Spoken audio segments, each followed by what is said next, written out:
The plaintiffs were represented by William Bourke Cockran, a lawyer who owned 300 acres in Sands Point near Castle Gould. Although very wealthy, Cockran was also somewhat of an outsider, a Tammany Democrat, whereas the majority of Long Island's summer elite were Republicans. To them, Tammany was synonymous with corruption.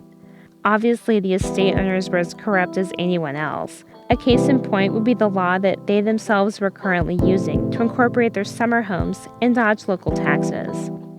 But to the Republicans, Tammany corruption benefited the complete wrong kind of person, the immigrants of New York City. Republican corruption correctly benefited the wealthy and well-connected.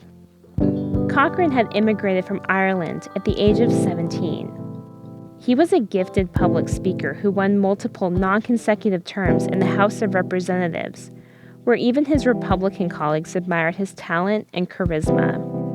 I have myself nearly blistered my hands, applauded William Bourke Cockran, when I dissented from everything he said.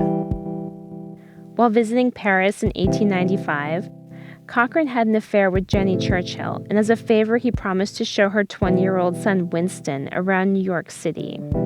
That winter, he welcomed Winston as a guest in his Fifth Avenue home and introduced the young man to all of his powerful friends. From then on, the future British Prime Minister hero-worshipped him, studying his speeches closely and embracing every piece of advice Cockran ever offered. 20 years after Cockran's death, Winston quoted him in his famous Iron Curtain speech. I have often used words which I have learned 50 years ago from a great Irish-American orator, a friend of mine, Mr. Bourke Cockran. There is enough for all. The earth is a generous mother. She will provide in plentiful abundance food for all of her children, if they will but cultivate her soil in justice and peace.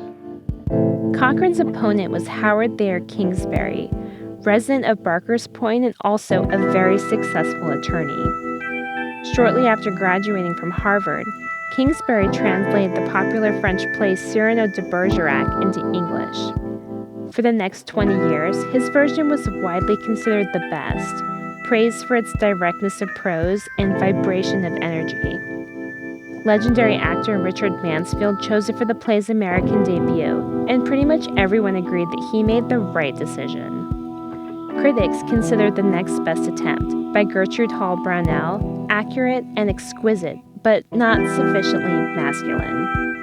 Despite his early literary success, Kingsbury threw himself into legal practice and soon became a leading expert on international law. Like Cockran, Kingsbury had extensive litigation experience and had also argued cases before the Supreme Court.